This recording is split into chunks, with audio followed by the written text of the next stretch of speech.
Bueno, hoy se cumple un año de la declaración oficial de la pandemia, que en su momento fue presentada por la Organización Mundial de la Salud. Este año nos encuentra con 118 millones de casos y 312 millones de vacunados. Quiere decir que la proporción a nivel global entre vacunados y casos se mantiene en el triple, básicamente. Hay el triple de vacunados que de casos. Esa proporción, por supuesto, no aplica en nuestra República Argentina, ¿no es cierto? En este contexto hay, bueno, cierta estabilidad en el número de casos diarios, 400 y pico de mil por día, con excepción de algunos países que presentan una situación un poquito más complicada. Por ejemplo, ayer, tanto Francia como Alemania como Italia han tenido más casos que en los últimos días, ¿no? Y a la inversa, Gran Bretaña va muy para abajo, ¿no es cierto? O sea, estamos viendo, digamos, velocidades diferentes en país por país. La catástrofe total hoy es Brasil, que está siendo observada por todo el mundo como una tragedia y como un peligro más allá de sus fronteras, ¿no es cierto? Ayer han tenido el récord de muertos en Brasil, hablando de 2.286 personas, siendo que el récord había sido 1.900 y pico la semana pasada. Así que hoy Brasil está visto como una amenaza para la región e incluso para el mundo. Los argentinos hemos tenido ayer, bueno, 7.693 contagios, 107 muertos, cifras similares todos los días, en un país que tampoco logra bajar de los 5.000 casos para abajo, ¿no? Excepto los domingos. Bueno, ayer hubo una reunión de los ministros de salud de la Argentina, donde finalmente no se trató el cierre de las fronteras que había presentado como una cuestión relevante el ministro Goyán, el ministro de la provincia de Buenos Aires, hace 48 horas. Así que eso por el momento no está en la agenda. Veremos mañana qué pasa, porque mañana vence el decreto que regula el comportamiento de la pandemia, el DISPO o el ASPO, yo no me acuerdo cómo se llama. Así que a partir de mañana habrá que ver si hay medidas nuevas o no. En cuanto a la vacunación de Argentina, nos va a pasar Uruguay dentro de poquitas horas, que arrancó mucho más tarde que nosotros. Argentina está estancada en 4.050.000 dosis recibidas y hemos vacunado 1.900.000 personas, de las cuales 1,5 millones han recibido la primera dosis y apenas 354.000 las dos dosis. Quiere decir que inmunizados en el amplio sentido de la palabra tenemos apenas 354.519 argentinos que han recibido las dos dosis. De hecho, en este contexto aún no se sabe cuándo van a ser vacunados los mayores de 70 años en la ciudad de Buenos Aires. Estamos todavía enroscados con los de 80, y ayer comenzó la vacunación a la comunidad docente en la ciudad con apenas 1.174 vacunas. Hemos conversado temprano con la señora Evangelina Imitián, periodista del Diario de la Nación, que nos confirmó este dato muy elocuente respecto del ritmo de vacunación en la Argentina, que a este paso nos va a llevar a inmunizar a los grupos de riesgo y a los mayores de edad unos 10 meses. O sea que a este paso terminaríamos con este pequeño grupo recién en enero del año que viene. Y hablamos también hoy con el doctor Elmer Huerta, que todos lo queremos mucho, lo apreciamos mucho, es un tipo genial además, que dijo: la evolución de la pandemia por COVID-19 dependerá exclusivamente, dijo Elmer Huerta, del país en el que uno viva. Quiere decir que él está planteando una evolución desigual de la pandemia en relación a los procesos de vacunación que lleva cada país adelante. La y que en no este se caso espera, Argentina, ¿no?, está, como ustedes saben, muy en el atrasada. horno. En el horno. Quiero decir con esto que Argentina enfrenta 3 problemas, ¿no? Uno son las vacunas, esto es la cantidad de dosis recibidas, 4 millones, pocas. 2, el problema de la vacunación, esto es de la aplicación de esas vacunas recibidas, que es evidentemente lenta y desordenada. Y el tercer problema es el vacunagate, que es lo irritante que ha sido saber que ha habido vacunaciones por fuera de los protocolos, con gente muy joven y con privilegiados y demás. Habría un cuarto problema, además de las vacunas, la vacunación y el vacunagate, que es el hecho de que el gobierno parece estar en otra cosa.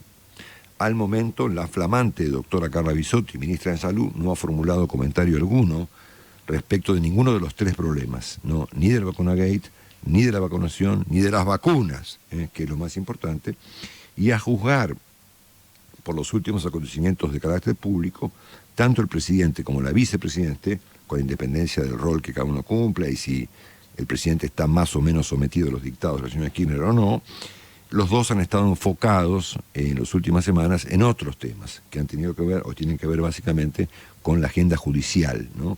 Con los problemas personales de la señora Kirchner y con la imaginación que tiene el presidente Fernández para decir una cosa y que pase otra, ¿no es cierto? Entonces, en este contexto de problemas con las vacunas, con la vacunación, con el vacunagate y con el hecho de que el gobierno está en otra cosa, aparece el caso de la señora Beatriz Sarlo, que como ustedes bien saben, Beatriz es una intelectual, ¿no? Es una escritora, es profesora de la facultad, es columnista del diario Perfil. Yo la conozco poco, pero lo suficiente como para tener por ella una ponderación muy especial. Es una persona encantadora y muy independiente, es el rasgo. Si yo me decís Beatriz Sarlo, yo digo una persona independiente, ¿no es cierto? Muy bien. La señora Sarlo denunció en su oportunidad, en el programa de A Dos Voces, por TN, haber recibido una oferta de vacunación que ella calificó de por debajo de la mesa, ¿no es cierto?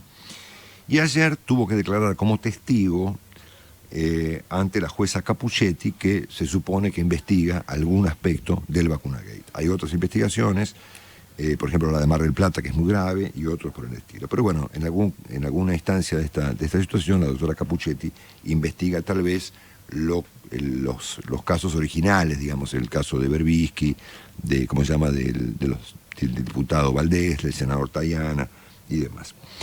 Ella reveló ayer, cuando tuvo que declarar, haber recibido una oferta para participar de una campaña de vacunación a través de una comunicación que recibió por parte de un señor llamado Carlos Díaz, que es su editor, ella escribe libros, que le habría llegado al señor Díaz a través de la señora de Kicillof, Soledad Kereiliak, que es la esposa del gobernador Kicillof, ¿no es cierto? Obviamente que a partir de que se conoció por la tarde la noticia de la revelación que había hecho Beatriz Sarlo y de haber aportado 2 correos electrónicos, el recibido por ella a través del señor Díaz y el contestado al señor Díaz por parte de ella, se armó un gran despelote nacional. Y yo me imagino además el mal momento para Beatriz Sarlo, porque a mí me ha pasado en alguna oportunidad, por suerte no últimamente, de que de repente te convertís en noticia, ¿no es cierto? Y cuando te pasa eso, es como que perdés el control de la situación. Es muy feo, ¿no?, para una persona normal como Beatriz Sarlo, encontrarse rodeada de mobileros, en todos los portales, con insultos, con librerías que amenazan quemar sus libros, increíble, con gente que la ataca, gente que la defiende. Es una instancia no especialmente agradable para personas que no están entrenadas en eso. Piensen que Beatriz es esencialmente una persona que piensa, ¿no es cierto?, no que actúa, ¿eh? Y a mí me parece que acá hay un gran malentendido alrededor de lo que pasó con Beatriz Sarlo, que tiene que ver, creo yo, con la noción de qué es verdad y qué no es verdad para cada quien, ¿no es cierto? Y con la idea de la dimensión moral de los privilegios, ¿no es cierto? En este sentido, el gobernador Kicillof no reguló ayer mucho sus impulsos, habituales, por cierto, porque lo que para Kicillof era una campaña de promoción de la vacuna rusa, para otras personas, como el caso de Beatriz Sarlo, era un privilegio inaceptable. Claro. Y acá no sé dónde queda la noción de la verdad. Es decir, Kicillof es un tipo que está seteado en términos políticos. Entonces, para él había que promover la vacuna rusa, que a su juicio estaba siendo atacada por los malos de la película, por el propósito de envenenar a los argentinos, ¿no es cierto? Entonces estaba impulsado por esa noción de que había que hacer una campaña de vacunación con figuras públicas. De hecho, la señora Sarlo no es particularmente conocida en el conurbano, por cierto. No, tal cual. No es una figura popular. No, obviamente. Dalma Maradona era más aplicada. Moria, si querés. El doctor Morla, ponele, era más o esta clase de sujetos que transitan por la provincia de Buenos Aires. Aplicaban más que la señora Sarlo, ¿no es cierto? Pero lo que para Kicillof, tal vez inclusive con cierta honestidad, y para su esposa seguramente, era una campaña de promoción, para otras personas era un privilegio inaceptable. Y acá no sé dónde queda la verdad, no hay verdad acá. Es un problema de puntos de vista y de cómo cada uno interpreta y recibe las cosas que pasan. Y yo puedo entender perfectamente que para Beatriz Sarlo esto era inaceptable, porque la conozco. O sea, para alguien como Sarlo, es como decirle a Nelson Castro, ¿no es cierto?, que lo vas a vacunar para una campaña de promoción. Te saca corriendo. ¿Sí? Nunca no es posible, ¿no es cierto? Entonces, la campaña ya tenía otros modelos publicitarios. Por ejemplo, el presidente Fernández, el propio Kicillof, el ministro Goyán, el viceministro Kreplak, que era al mismo tiempo vacunado y vacunador, ¿no es cierto?, de la señora de Kirchner, ¿no es cierto?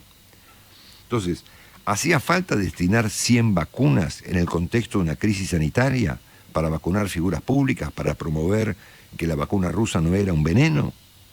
Pues acá hay un interés especial no en el problema de la vacunación, sino en el problema de la vacuna rusa, ¿no es cierto? Claro. O sea, la idea era promover la vacuna rusa, no la vacuna en general.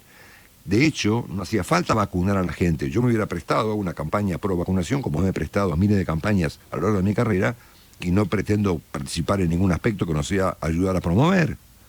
No hace falta vacunar a la gente para que diga, che, está bueno vacunarse.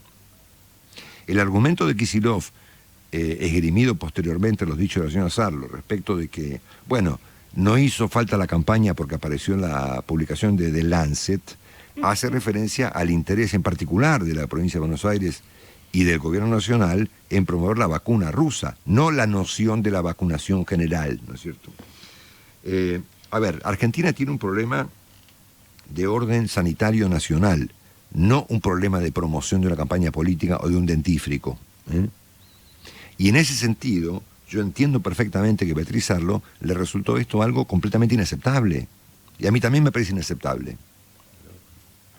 Todo el mundo, Marcelo. Es inaceptable. Entonces, me parece que hay un problema de que el gobernador no está calibrando de modo correcto lo que está pasando en la Argentina. Y estalla por un detalle, ¿no es cierto?, que es una diferencia de puntos de vista con una señora de la magnitud del señor Sarlo que dijo, no, a mí esto me parece inapropiado, ¿no es cierto? Y lo digo, ¿no es cierto?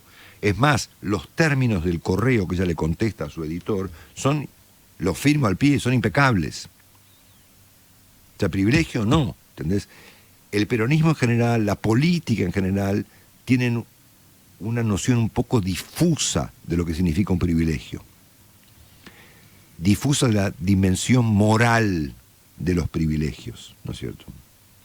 Porque estamos en una emergencia nacional, porque no tenemos ni vacunas, ni vacunación, y tenemos un vacunagate. Entonces me parece que el ministro debiera calibrar, el gobernador calibrar un poquito mejor su reacción, porque le contestó en chino cuando ella estaba hablando en japonés, ¿no es cierto? Ella estaba hablando de moral y él estaba hablando de campañas, que son cosas muy distintas. Si Beatriz utilizó o no el término debajo de la mesa, es relativo, porque a cada uno le parece lo que le parece. A ella le pareció que la oferta era por debajo de la mesa, y en los parámetros morales de la señora Sarlo aplica ese razonamiento. A ella le pareció inaceptable. Ahora, este problema, ya termino con esto, estamos muy atrasados, conecta indefectiblemente con el problemón que tenemos los argentinos. O sea, tenemos un gobernador interesado, un gobierno interesado en promover la vacuna rusa, y la vacuna rusa no llegó.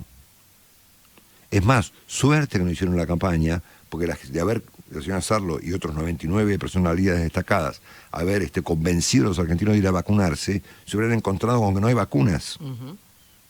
Así que me parece que este problema, tomado como una banalidad por la política argentina y como una cuestión moral por la señora Sarlo, es un tema muy importante que conecta dramáticamente con la falta de vacunas y con la tardanza en la vacunación.